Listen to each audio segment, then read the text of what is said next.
Hello, everyone. Hello, hello. I think there are more people coming in. We're just waiting for a few more people to come in, and then we will start.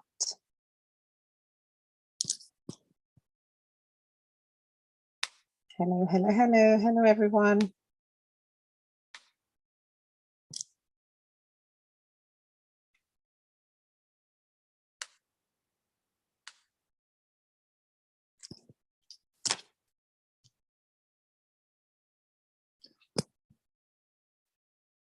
Hello, everyone. Thank you, thank you, thank you so much for coming in. We'll let a few more people come in. Yes, just let a few more people come in, and then we will start.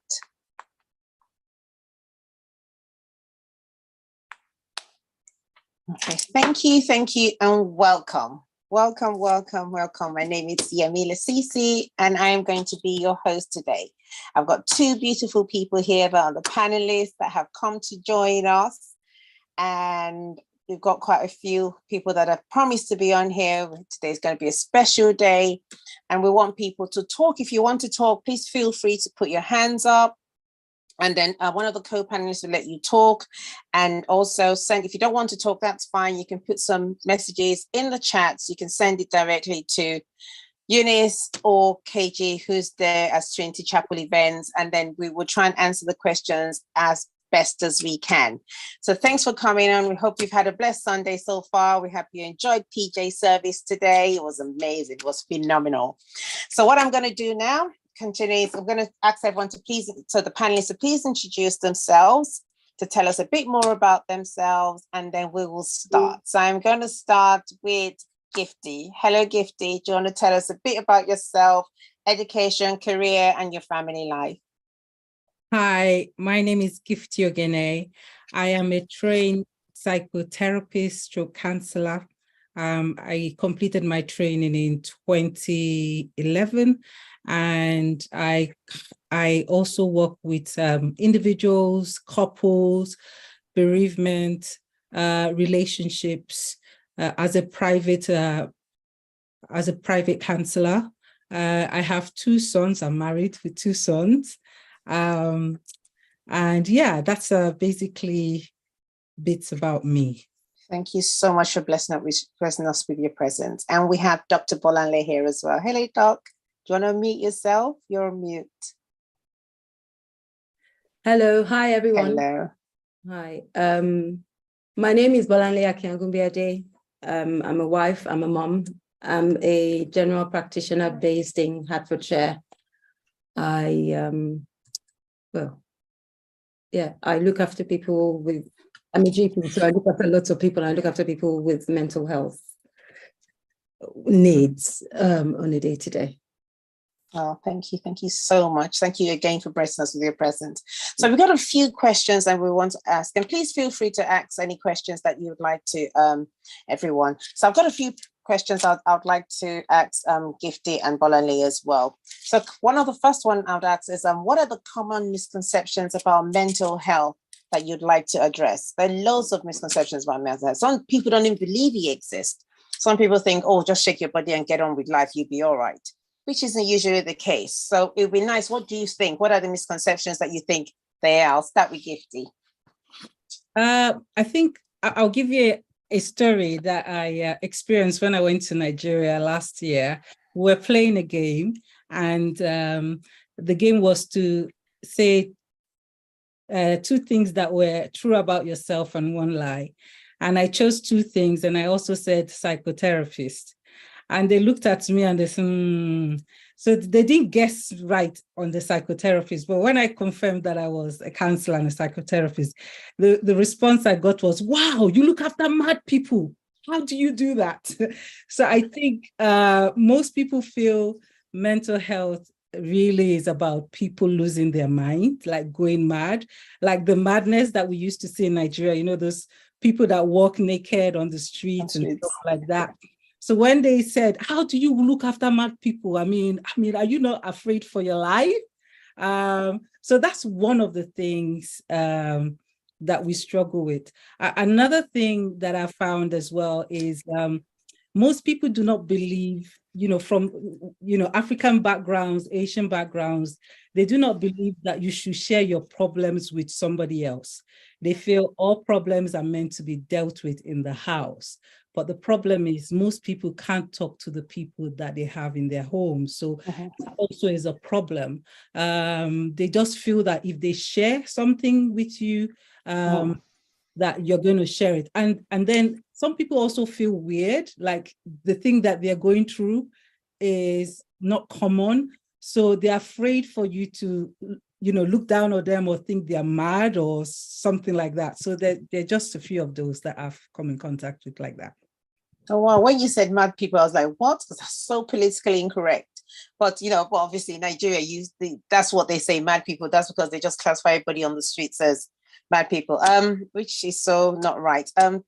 Dr. Bolanle, do you have any input in that as well?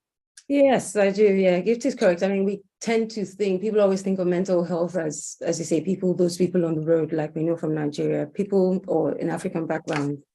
Some people feel, a lot of people feel that, all medical problems have to be treated with medication. So they're scared to come out and ask for help. And it's not all medical problems that need medication. Sometimes all they need is therapy, they need counseling, they need support. Some people also feel like once you've been diagnosed with a mental health, that's wrong. That's it for life. You're never ever going to, be rid of it. And it's not true. I mean, some people get a one-off mental, they have one-off episodes, just because they've had some sort of stressors, they've been exposed to some things. They have it once, that one time, like they can have a breakdown. And it's repeated and they never have it again. People also feel like, and the other common one is with medication. They always feel like medication, particularly the ones who use the mental health, are addictive, and that once you go on it, you can never get off it.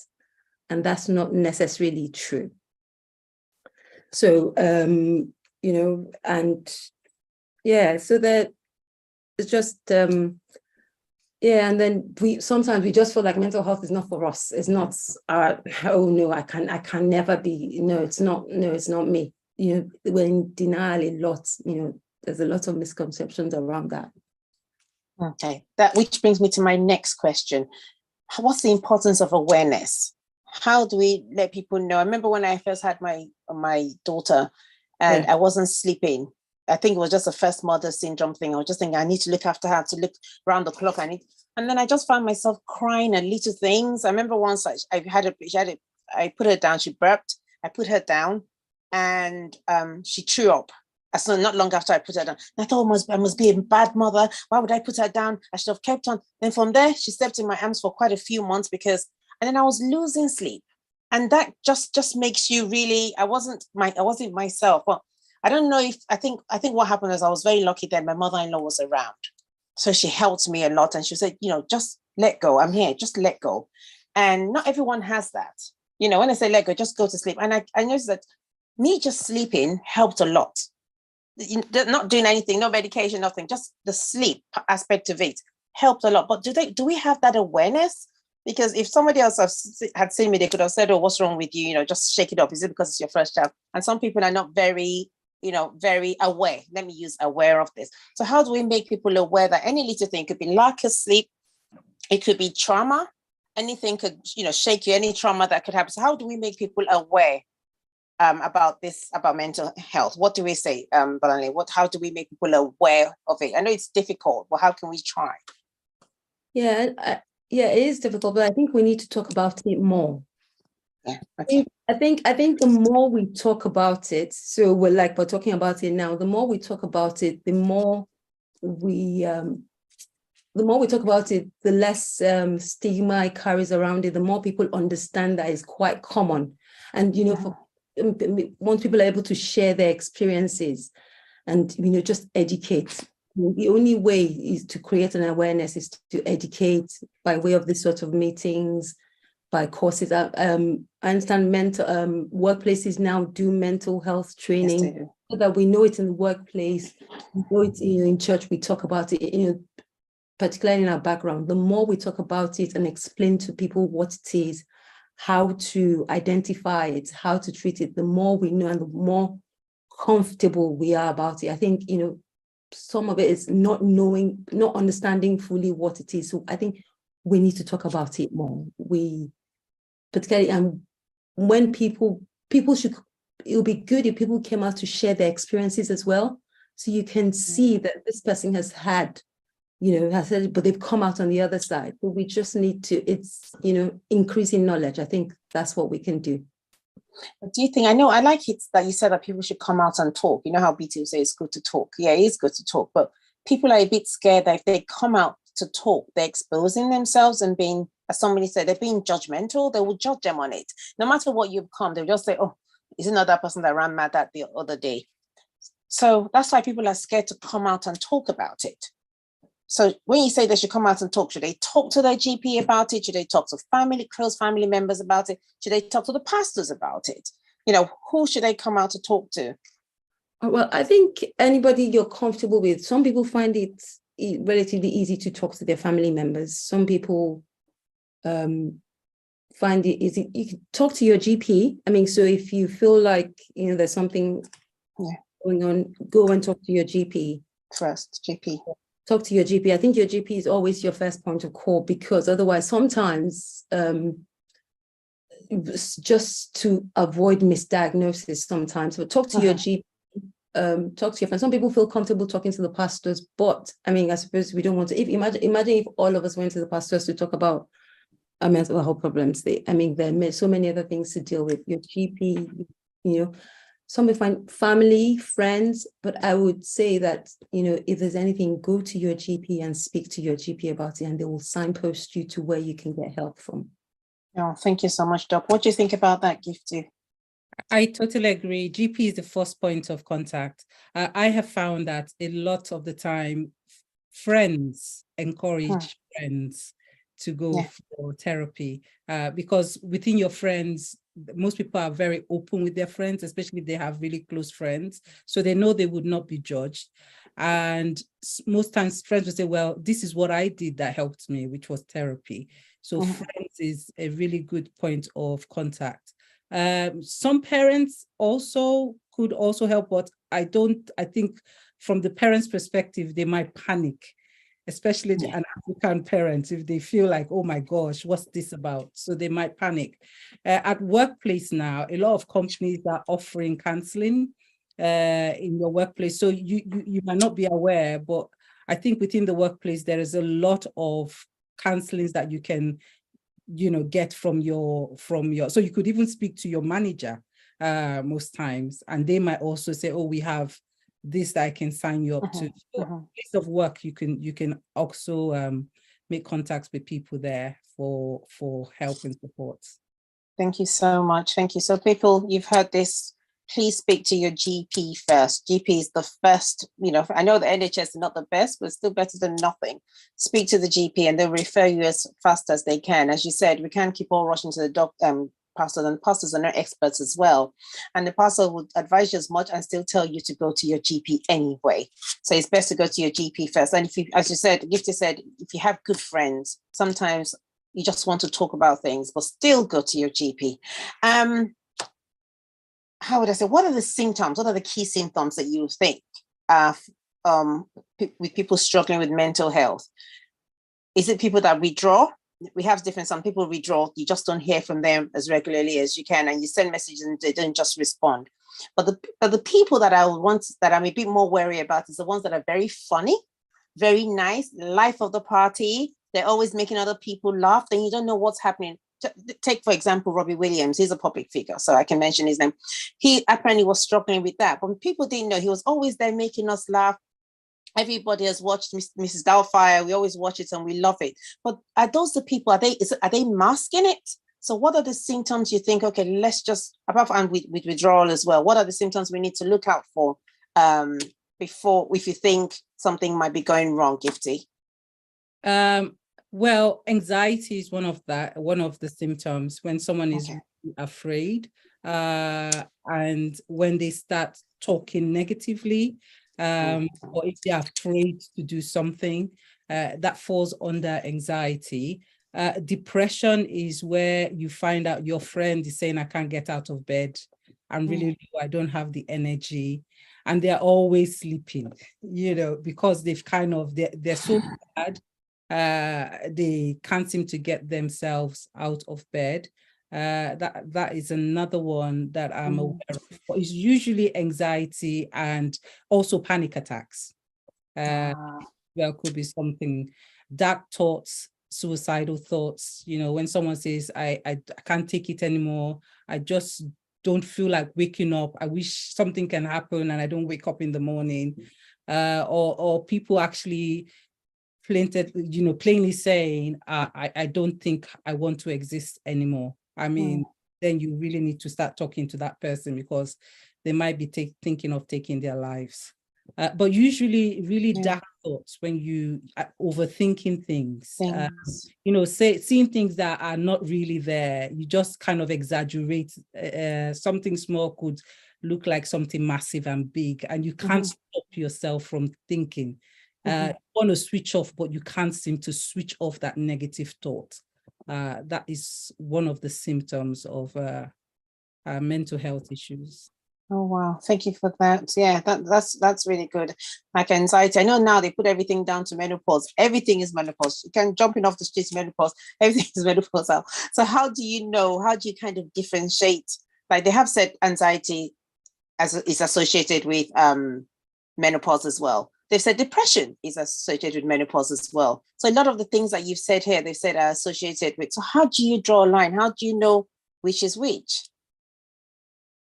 I think it's, speaking to a professional, again, GP. telling them what you are feeling, and be able to pick up on, okay, this is depression, this is anxiety, this is bipolar, this is, there are different, because there are different types of symptoms that you might be experiencing. And if you speak to a professional, they'll be able to link what you are going through.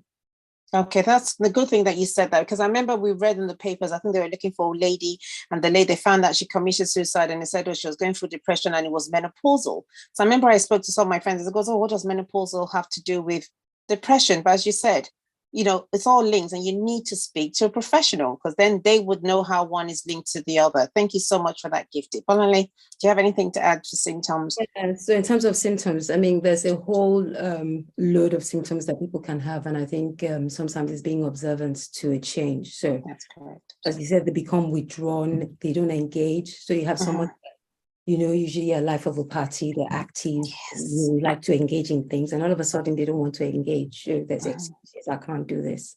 Oh no, I can. You just notice a difference. They're unable to function. They're very tearful. Sometimes they're just emotional. You find at work, you might just find that someone is having difficulties at work, just difficulty completing their job, just difficulty just kind of keeping it together. You find sometimes some people start to engage in habits that they never did before. So they start to smoke, they start to drink, things that that's their way of coping. Sometimes they start to exhibit bizarre behavior. They're not sleeping. If you're close enough to them, you may notice that. So that lack of sleep is usually a pointer. Not sleeping. Sometimes it's a lack of appetite. Sometimes depression can present with so many of these things. They're negative in thoughts, they're changing behavior. And on the flip side, you could just find someone that all of a sudden they're just happy. There's nothing wrong with being happy, but over the top, just excessively happy. So it's just being observant to the changes in people. But those are some of the symptoms that you can spot in people. Okay. That's some of the ways that mental health issues can present. Oh, wow. Oh, thank you so much. That's quite a lot to take in. I've got a comment here saying, being non-judgmental of people who share concerns about what they are feeling and what they're experiencing.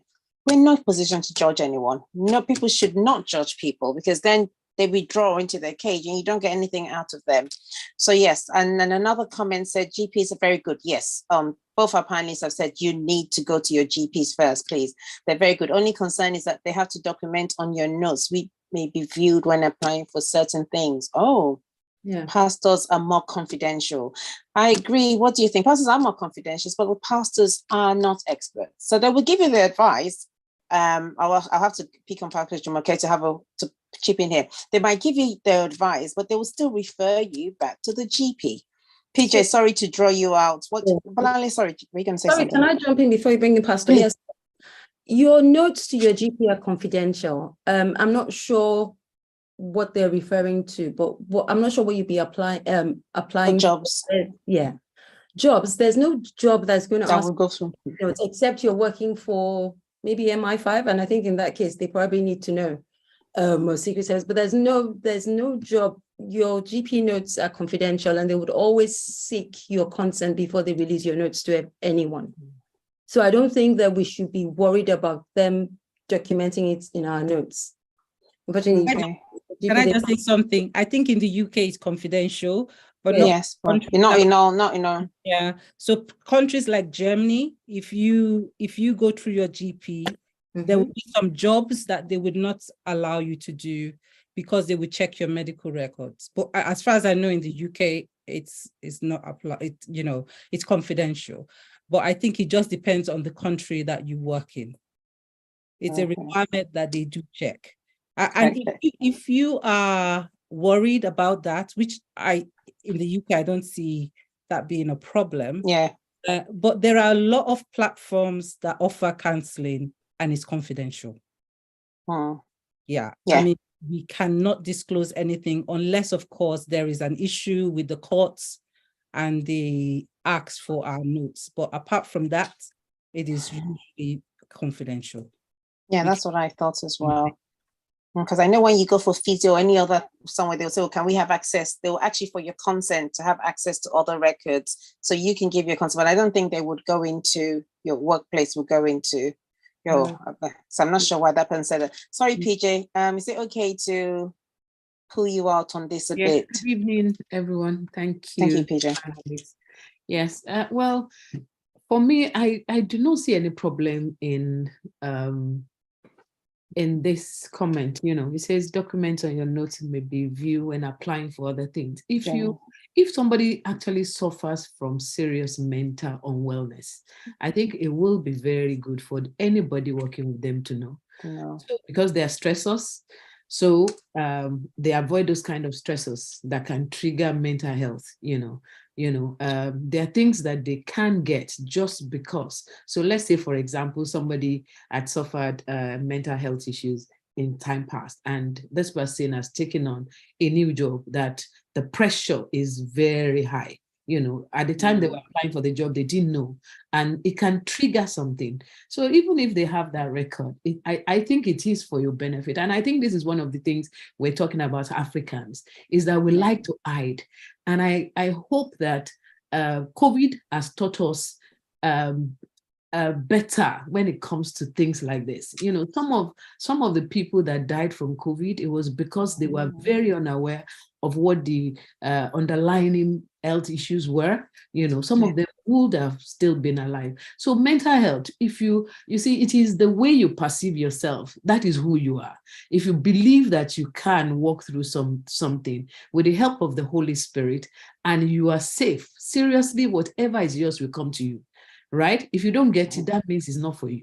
Right? And God sees, God is omniscient. He knows what you need, what can happen in the future in that place. So it would not, maybe that's why you're not going there. I don't think running away from GP because of this kind of worry is helping anyone. Is not definitely going to, because even though Bolanle has said that some of the things that we have do not require medication, but it requires counseling, it requires therapy, and you can get access to that, which will help on the long run. So please don't be worried about.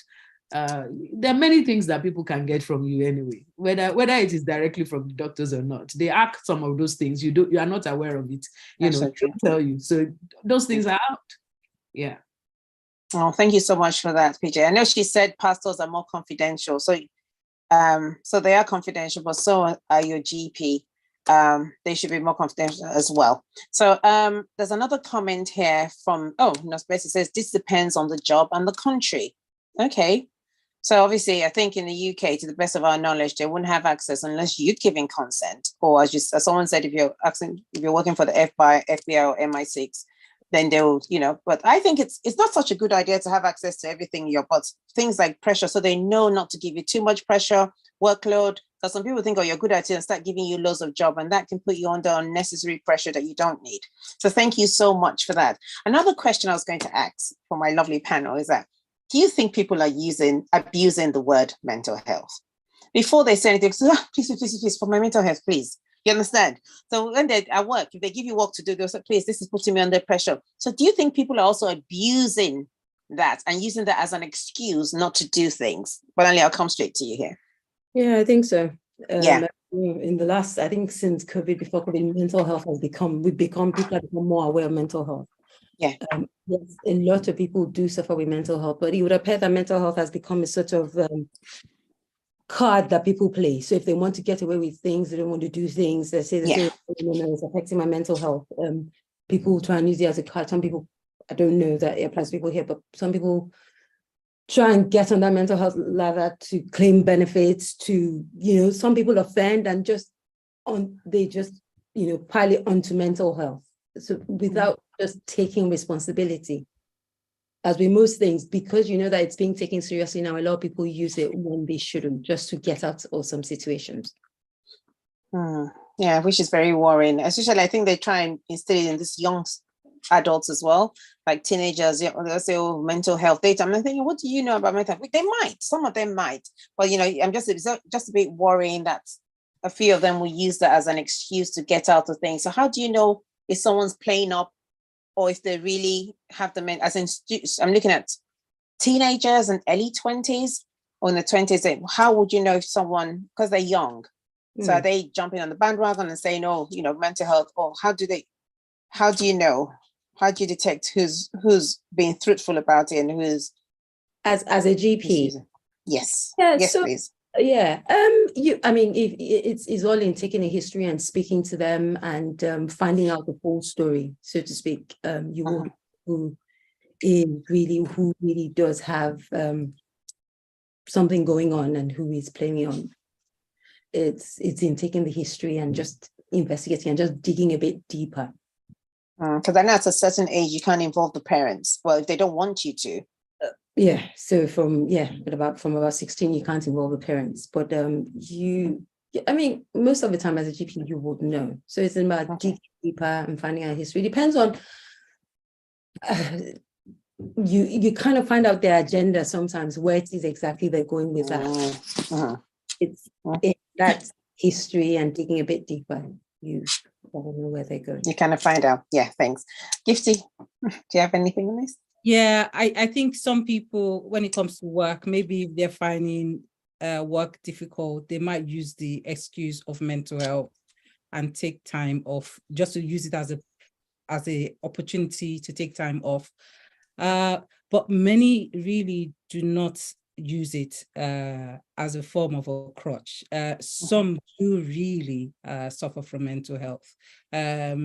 And it's not everyone that does that, just a selected few.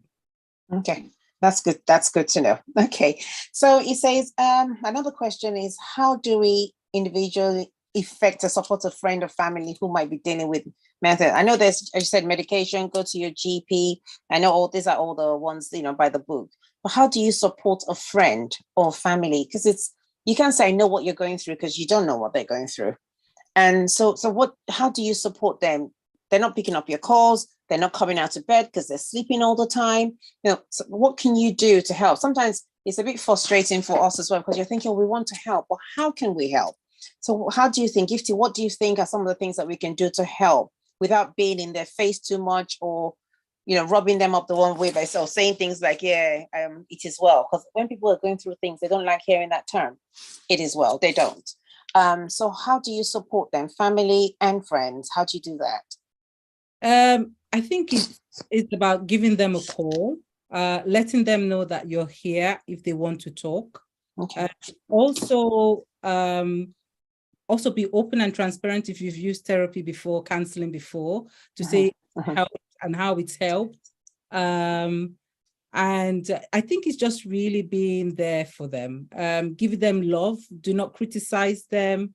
Do not say, oh, you need to pray. You know, I remember someone was cracking a joke once that someone says that he's depressed. It shows that he doesn't have a good prayer life.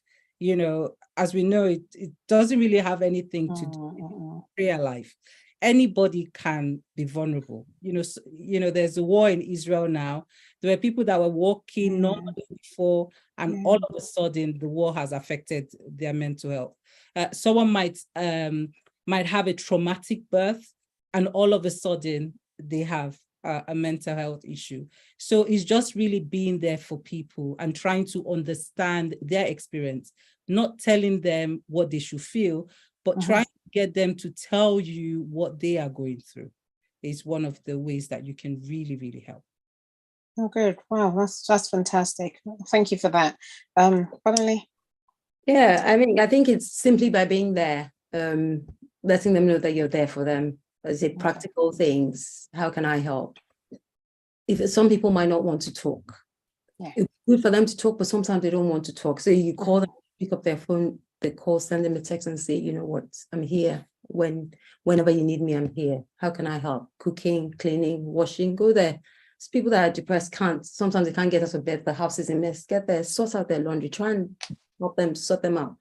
Be nice, be kind. You know, you can be many things. You know, keep it simple, keep it human, keep it kind, just kind words. Nothing like, oh, snap out of it. It's just still, why can't you just snap out of it? You have to be there. We just have to be human with people. Oftentimes you have to let people kind of gradually lead the way. In some cases, there's some people that you may need to guide to seek that help. In terms of, I suppose, depending on how bad it is, but it's just being there. You have to be there to help them. You have to be there. You have to be present. If they're talking, listen. If they won't talk, wait for them to talk. But practical things, as I say, sometimes just being human to someone, I think, with time, they then warm up to you and they tell you how they're feeling and how else you can help. Yeah. Oh, thank you so much. That's very helpful. Please just to reiterate that you can always put more notes in the chat. And if you want to talk, you can put your hands up and someone will let you in, and you can always come in and talk. We'd like to hear what you feel, you don't have to mention names. You don't have to even say it's you. We always say a friend, anything, just say something. Let us know what we can do to help. Another comment we hear, it says, I totally agree with Bolanle. Some people call down mental health issues on themselves to suit their agenda sometimes. That's really true. And so it's so not right. You don't use something just because you want to use it to get out of something you don't want to do. Not very good. Okay, quick one. Another one I was going to ask. How do you think, I know we've said, okay, don't go to the pastors, you can go to the pastors, that or the other, but how do you think the church can help? We've said we don't go directly to, always go to GPs. Yeah, your GP is the first point of call. But how do you think the pastors can help? I know we put a lot of pressure on pastors and ministers and deacons, but they're the head of the church, and sometimes some people feel more comfortable talking to the pastors or deacon and the minister than go to the GP, so that they're not certified as having something wrong. So how do you think the church can encourage this? Do you think they should have mental health day once a month or once in 6 months where people can just talk to people? Or do you think they can have a nice email address where they just send emails to? What do you think? Tell me what you think, Bolanle. How do you think the church can help? I think all of those things can help. I mean, one is to create awareness. So we need to have awareness, the first thing, church. Often. We need to talk about it more. The more aware we are, the more people become comfortable with it, so that if they're going through something, they're quick to speak to someone. They know that it's not just them, it's quite commonplace. Having an anonymized email might help. We may decide to have so I know of some churches, I was speaking to a friend who says that they actually have people responsible for mental health. They have someone that's responsible for domestic violence and somebody so that if you have any issues, these are the people to talk to. So we might want to look at that if we have enough people with enough training to speak to. Those are the sorts of things that we can put in place. Okay, all right, then that's good. Please, people and ladies, let me know what you think. Please put what you think, how you think the church can help. Let us know what you think. If you think we should have a team. They should go for training, have this, or we should have GP days, or we can have mental awareness once in a while. We don't have to wait till, when the whole country is celebrating or talking about mental awareness. We can do ours. We can do it as often as possible. So please let me know which ways you think in the chat box you think the church can help. That would be very helpful for us. Gifty, what ideas do you think? I think it would be helpful if the church could, familiarize itself with a lot of mental health agencies that are around the church. So there are places like Mind. There's other organizations that offer counseling. The closest maybe Women's Aid, any organization that works with mental health. Build relationship with them as well, so that they can take referrals from the church and put, so if we have someone in church that really needs help, the pastor would already have a contact in that organization, or a minister might have a contact in that organization, and just send referrals to them. And then, the organization can communicate back to the church to say, oh, we've spoken to this person and she's engaging well. So it's I think, having an idea of the helps that are around the church would be quite helpful. Oh, that's good. Someone's put in the comment, it's good for the topic to be covered and addressed more in the church so that people don't feel stigmatized. Open Eyes Ministry at TC has been great about bringing awareness. Oh, that's amazing. That's true. Hello? All right. Sorry, thanks. Okay, yeah. So yeah, it's good. It would be nice to address this more often. So yeah, people, that stigma, I think that stigma is what people are a bit more worried about. You don't want a stigma to have this. And somebody else said to have this idea, thinking, that person has something wrong with her. I saw her here. She was, no wonder she was talking funny the other day. I knew something was wrong. You know how people can be funny. So yeah, so maybe that's why people are a bit skeptical about it. And someone says, a great idea having the team on hand. Yeah, that's a very good idea. The church can associate themselves with people that can help, organizations that can help. But do you think there should be Christian organizations, Gifty? I don't know. I mean, I work on a platform that works with different faiths, and it's really shocking that when I look at the referrals, sometimes Christians will say they do not want to speak to a Christian counselor. Which is quite shocking. There are a few that would say they want to speak to a Christian counselor. Yeah.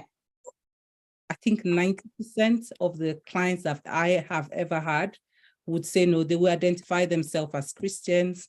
And when they ask, do you want to speak to a Christian counselor? They would say no. Because I put myself out there for Christians, Muslims, everybody talk to me. Yeah, of course, yeah. So yeah, I think it's important to have a Christian counselor, because the Christian can identify with you in terms of your faith and your struggle. They can be a counselor and use the normal process to identify what the problem is, but they can also use scriptures to help you to understand how you can fight this thing. So I think it's really important, especially for Christians. And there are some counselors out there that would hit some of the things that we believe in. So, and so that could be a problem. It could be a big problem if they don't understand where you're coming from. And a lot of counselors do not look into cultures. So I am a Christian, I can work with Christians. I can also work with Muslims because I've understood their culture. I could work with Jewish people because I had to understand their religion and their culture. So there are very few of those out there, but it would be nice to have a Christian counselor. I think I agree with you on that, because I imagine going to a counselor and you're saying, no, I pray, I was praying and speaking in tongues, and I think, that's another sign. You just see them writing something down. That's because they don't believe what we believe. So yeah, I think I agree with you on that. What do you think, Bolanle?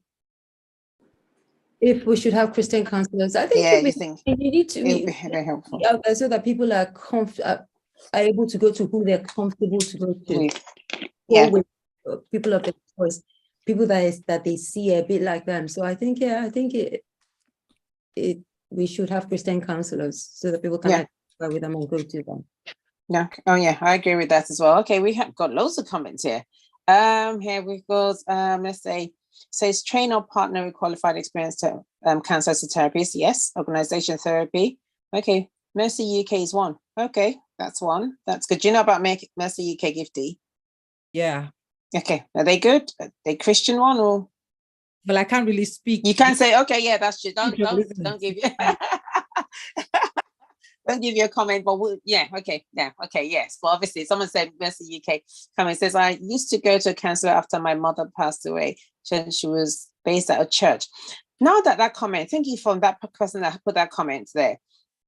A lot of Nigerians, when we've all experienced some kind of loss in our life, one way or the other, but people just say, oh, just shake, you'll be all right. You give it time, you'll be all right.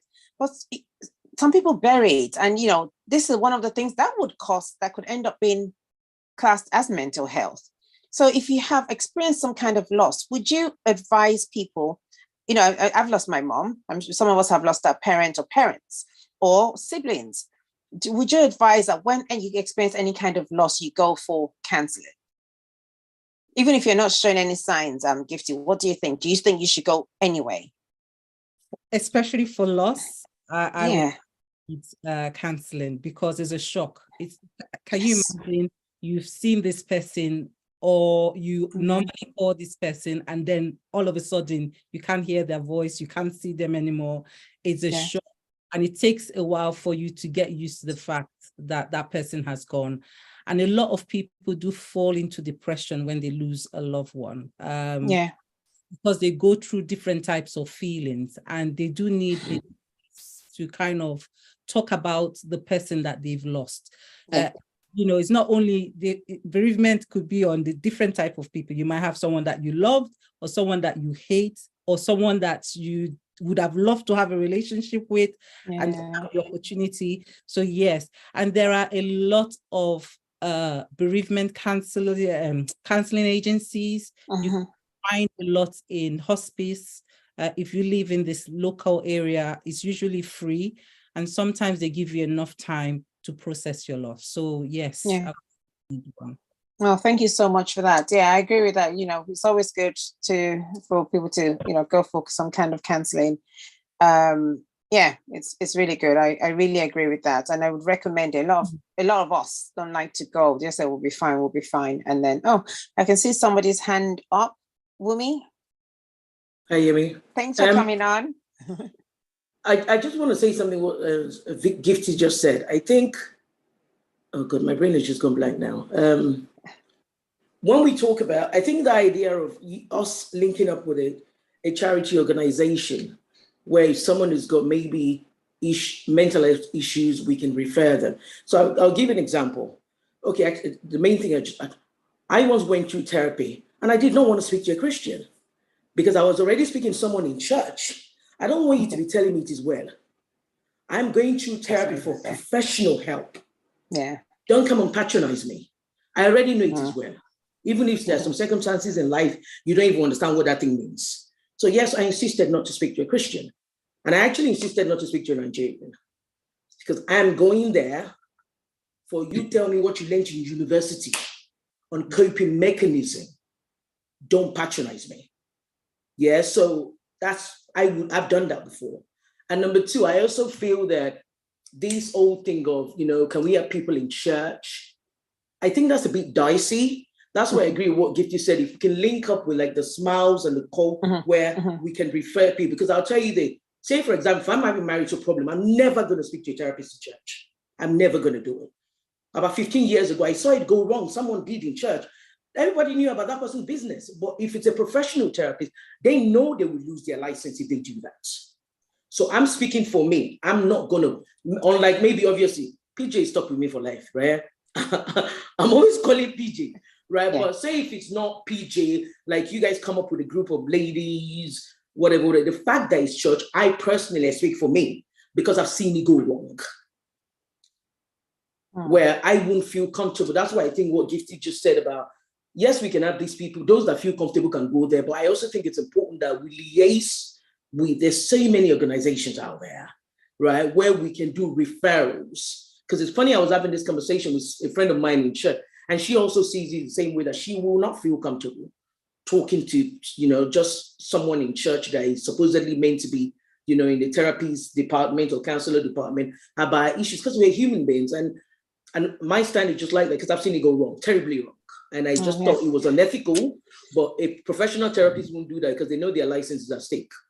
But that's my take, but yeah. No, that's good. Thank you. I know some people say, I don't want people to know my business in church, so I won't go for therapy. But tell me, if I want to go to therapy, Pastor Jumakwe, to make my marriage work, I will go. So that's what I'm saying. With PJ, I will. Yeah. The people I'm talking about is not PJ, but there's some churches that have like maybe ministers in church, or not the pastor's wife. That's not what I'm referring to. There's some churches that have just a group of ladies. They send them on a short course to go and do.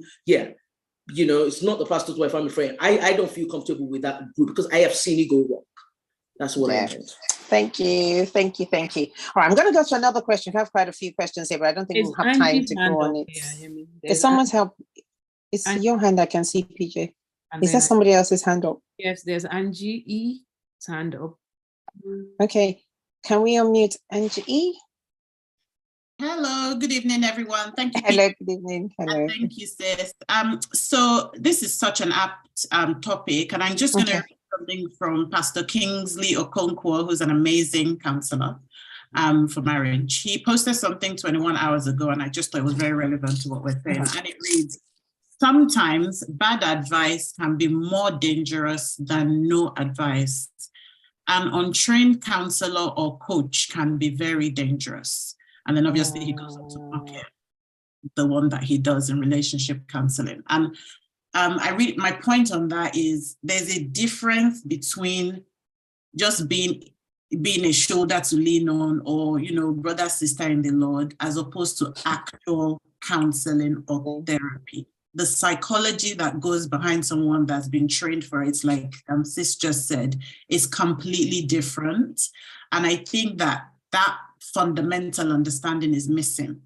When we offer, a shoulder to lean on or just somebody to talk to, they are two different things. So it is very, very dangerous, actually, literally dangerous. People have died because people in church didn't realize that they were on the verge of doing something very dangerous to their health.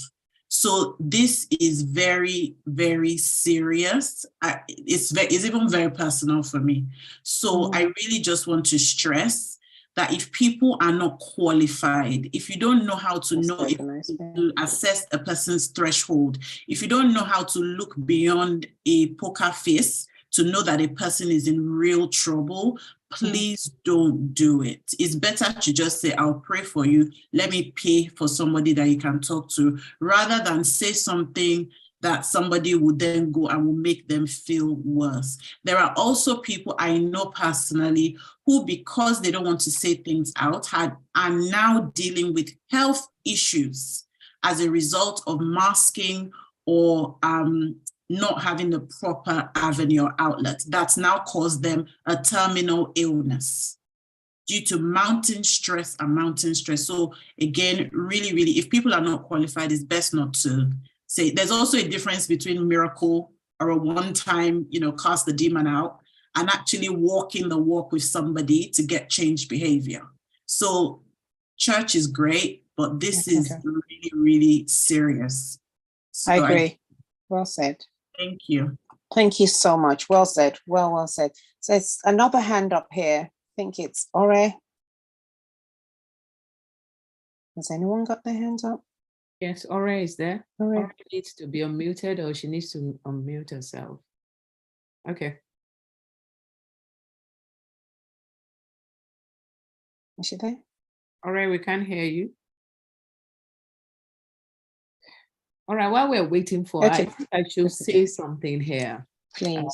Okay, so this platform is sorry, can you hear me now? Yes, we can. Yes, we can. Okay, Yes. sorry about that. My name is actually Bumi. It's my daughter's name. She's left her name on. I just wanted to say something. I joined about 15 minutes ago, so I'm late. But into the conversation, I hear that there's a debate about Christian counselors or not. Mm. And I think so. I've suffered bereavement, and there's an advantage to using counselors, and I think there's an added advantage to having a Christian that is a professional counselor. That just, for me, that worked extremely well for me because they could appreciate where I was coming from. My faith defines everything about me. So having someone that could appreciate that and still help me professionally it added value to the service I was getting. And that's why I appreciate personal experiences. And I know of some Christian counselors, they are close friends, but outside, they don't divulge anything, even to their spouse, because for them, that is their career, that is where they treat it with whatever information you give to them, they treat with utmost confidence. And so if there is a need, I'll say, for me, from my perspective, from my experience, get a Christian that is a professional counselor. You're talking the same language, you have the same father. So sometimes and they will know when it is a faith thing, and they will know when it's a psychological thing. Because at the end of the day, all that is happening with us has a lot of things that we're experiencing, it started in the spiritual realm. They will know when, look, okay, this has to do with this has to do with that. And that's why I'll encourage, if anybody needs to be counseled, I'll say go with a Christian professional counselor. That's all for me.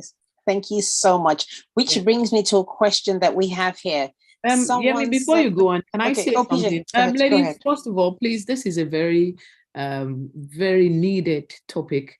Yes. And so we might run a bit over an hour. So our panelists, I hope you're good with that. So sorry about that.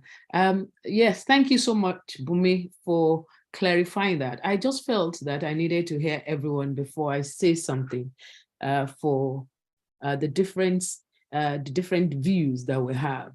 I last year went to train as a mentor, because I sit in the office of the wife of the pastor, and sometimes, you get to hear certain things and you feel that you are not qualified to work in that aspect. So I went to train as a mentor. So I am a certified mentor. And in that training, what Bumi has just said, and I believe it operates for professional counselors as well, is that as a Christian counselor or as a Christian, whatever you're doing in whatever field, and I think that was what I was trying to put across today, is that people must know that you are actually a believer, a child of God, in the way you speak and you act. So all of these things that we have had this afternoon, how people that are Christians, that are believers have been entrusted with information about somebody's life and sharing it, is not, what that Bible passage says, that this should not be heard amongst you, right? That is not what should happen. But unfortunately, there are some people that do not actually know the weight of what God expects of them in putting them in a community that is called a Christian community, where people are meant to support one another, where people are meant to look out for one another, where people are meant to pray one another, fight the devil and whatever it is throwing at your brother or your sister. So people do that. And let it be clear that a church is a hospital. There are different categories of Christians or believers in church.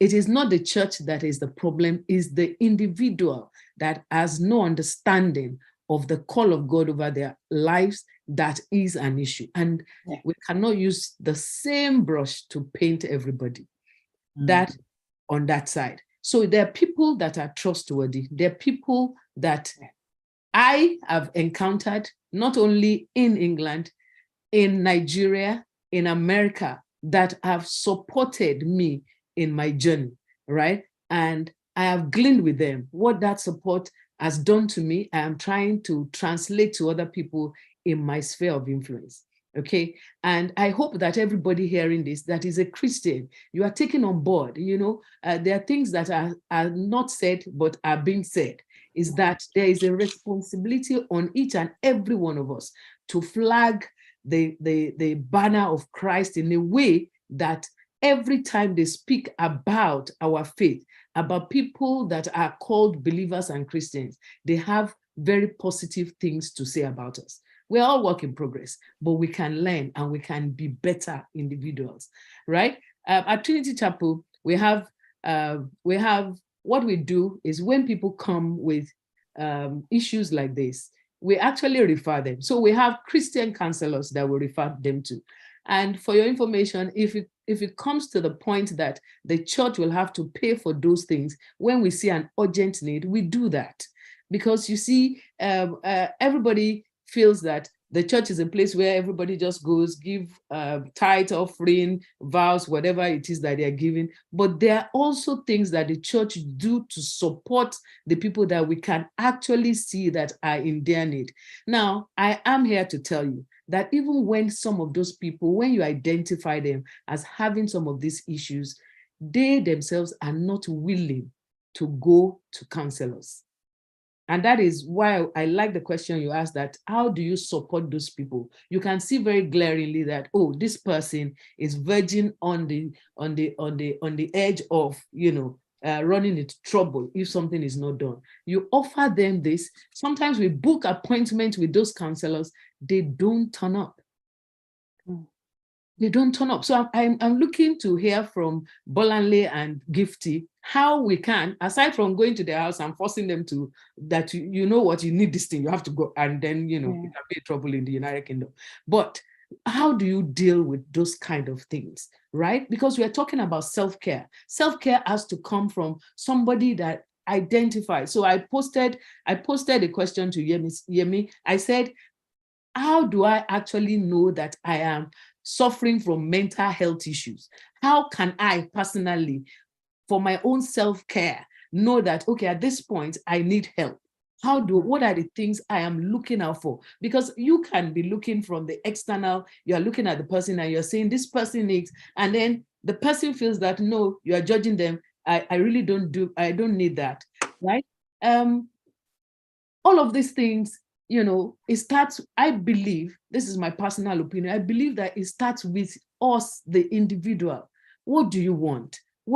Are you ready to go the long haul? Some people will come to you, I'm sure you can clarify that as doctors and counselors, that some people will come to you and then they will not tell you the whole truth. Don't let me say they're lying. They will not tell you the whole truth. You have to keep questioning and trying to poke them before they eventually, and sometimes they don't even come out.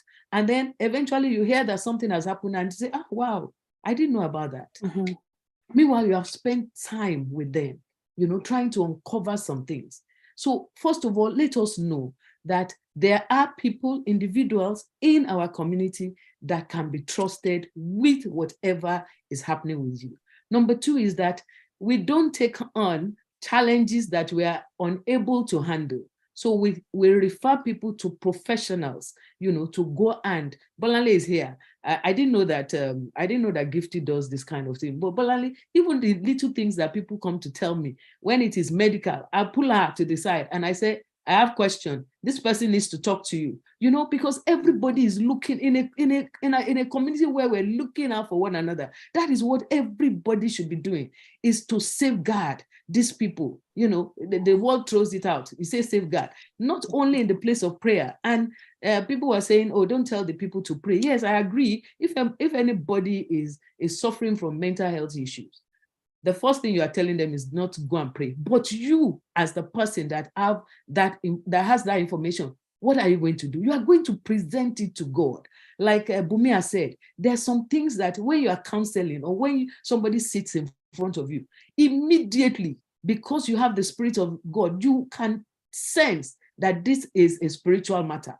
It is not an health issue. It is not I've stumbled into something or I've encountered. It is that at that point, all you need to do is to pray, and we have the Spirit of God. So in those cases, you start to pray in tongues, and then you see that there's more that is coming out from that person. And eventually you can direct them to specialists that, okay, we have done this spiritual side, now go and sort out the rest of it. So please don't be put off by what you have experienced. Don't be put off by what you have heard. Learn to be guided by the Holy Spirit. If you have a relationship with God, with the Word of God, God can pinpoint people. Go to that person. Like he said today to Cornelius, go and fish out Peter, right? You can find your own Peter. You can find your own, whoever it is in your own community, because I know that it is not everybody that goes to Trinity Chapel on this platform. But in that space, let us try and create an avenue for people to be safe, to know that they can trust people and they can be protected. Thank you, PJ. Wow. Thank you so much. That's a mic drop. Thanks, PJ. Well said. Well said.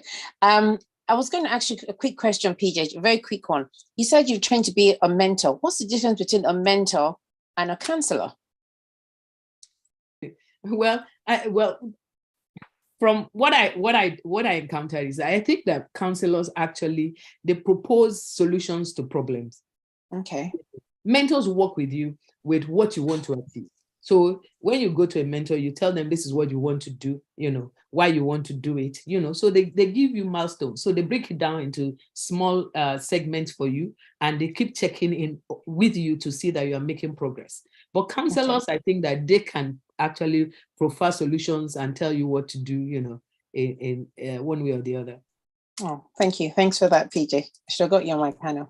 Okay, thank you very much. I've got one question in the group that I don't want to miss. Someone says, what do you do when people say mental health is spiritual and you're being cursed?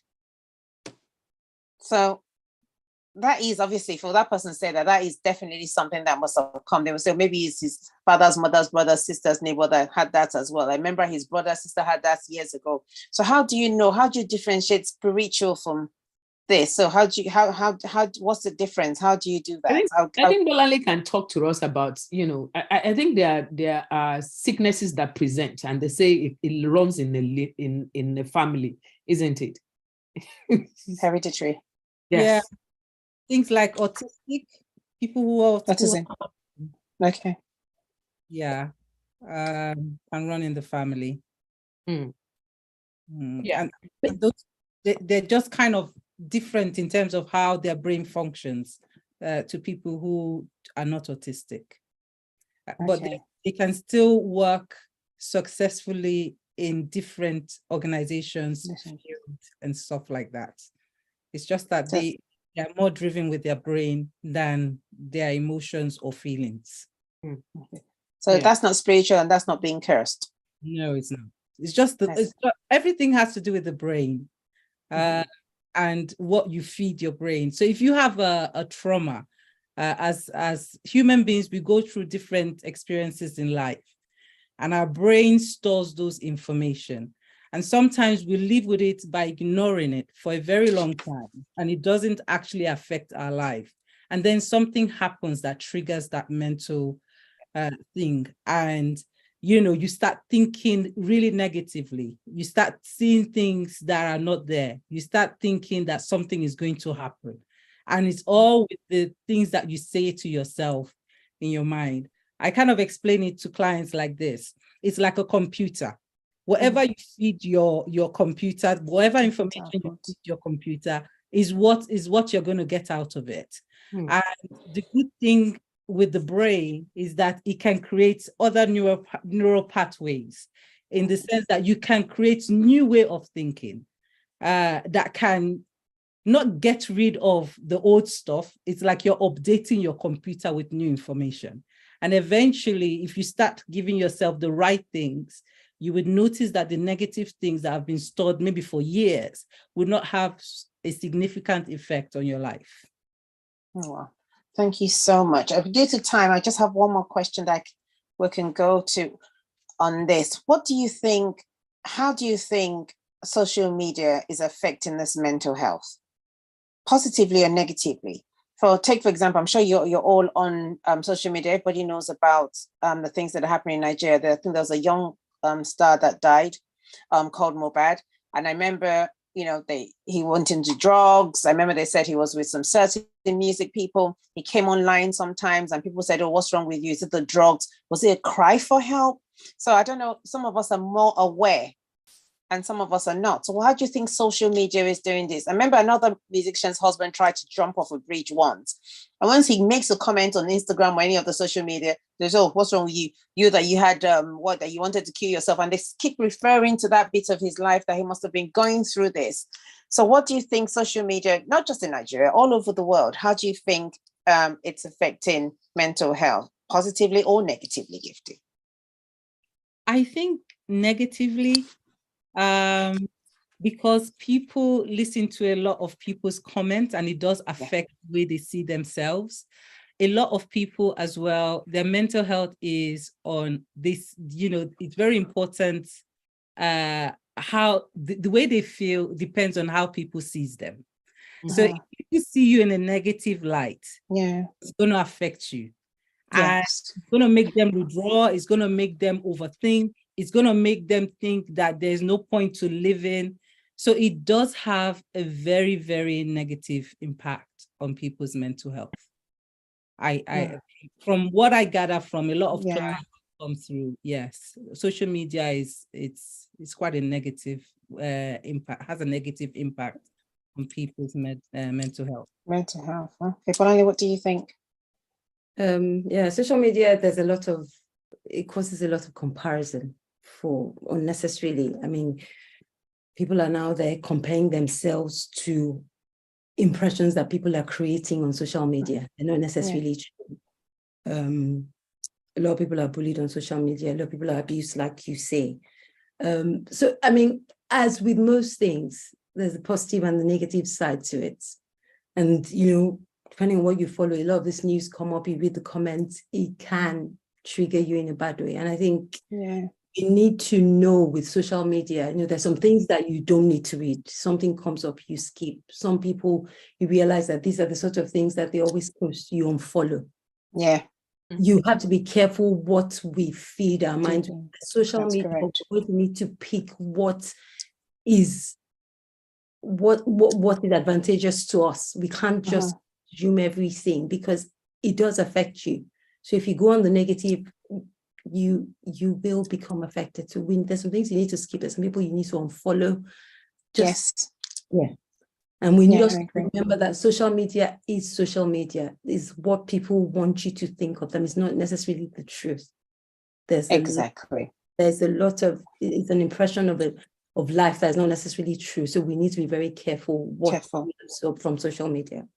I agree with that. I always tell the young ones as well, it's not everything. You don't base how popular you are on how many likes you get from people that you don't even know. So social media has quite a lot of negative effect. Thank you so much. We have so many comments in the comment section that we would not be able to read. But one thing I want to do, because of lack of time, is I need PJ from you as well, if you don't mind. I need a word of advice from Gifty, from Bolanle, and then from PJ. Just a word of advice. I know some people are going through things on the panel here that on here that would not want to share due to some of the reasons that we've talked about, or they just don't feel they're ready to share anything. And that's fair enough. So if you need to talk or ask PJ any questions or PYO, you can send an email to axpyo@trinitychapel.org. axpyo@trinitychapel.org, and you can speak, and they're going to end up referring you most likely to Gifty or Dr. Bolanle or your own GP. Go to your own GP, they always say. But I need one word of advice from the two panelists and my extra new panelist, PJ. One word of advice before we close. So I'll start with you, Gifty. Thank you, .uk. Thanks. Thank you.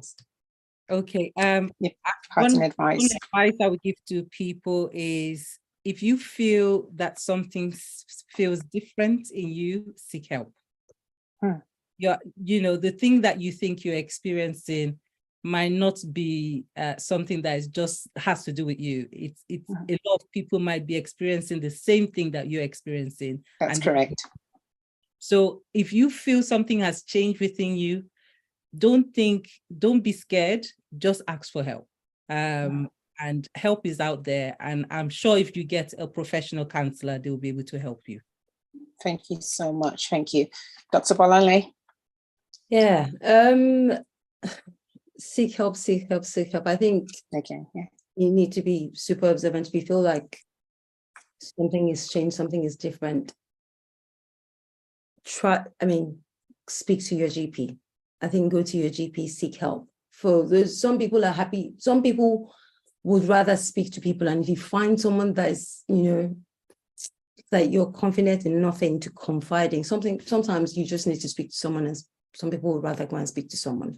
But I think once, as I said, we went through the symptoms. So lack of sleep, low mood, lack of appetite, you're irritable, you're crying for no reason, please speak to your GP, please.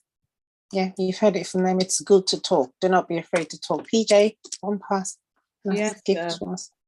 I will add my voice to that. There is no temptation. There's nothing that anyone is going through that is not common, so you must be able to speak to people, be open to help. Don't shy away from help, please. Don't ever shy away from help. The worst thing that the enemy wants to do is to segregate and keep you alone by yourself, because he is doing his own assignment, which is to steal your joy, your peace, to steal, to kill, and eventually, to destroy.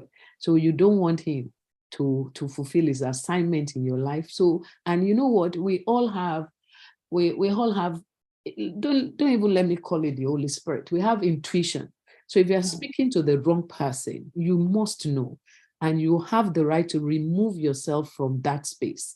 Don't say, oh, I've started with this person. I'm not, no, I have to stay there. No, if it's not working for you, it's not working for you. Do what works for you, and know that you have the power in your hand to help yourself, get the help that you need. And when you get that help, please extend such grace and kindness to other people. Don't just let your life be about yourself. Right? It is not about one person. It is about each and every one of us looking out, loving, supporting, helping one another. And I know that the world will be a better place if every one of us can do that. Thank you so much. Thank you so much for coming on. Thank you very much. As I said, usually, I don't really say this all the time, but I'm saying this. I think we would need to do a part 2 of this. This is something that we would need to address again. And because it's not just we can't solve it in one day. We're not trying to solve anything, but we can't solve it by just having one session. But it'd be nice to talk. But please, please, please listen to what everyone has reiterated. Make sure you go to your GP if you feel anything is wrong, and it's good to talk. That makes a huge difference. My name is Yemi Lasisi, and I've been your host for today. Thank you so, so much, everyone. Have a blessed Sunday. Have a blessed week. Enjoy the rest of the month and enjoy the rest of your year. Stay blessed, and thank you very much again. See you again in next month. Thank you, Please Yemi. don't. Thank you. Thank you, everyone. Thank you, everyone. Thank you. God bless you, God bless. ladies. Thanks, Thank Lady.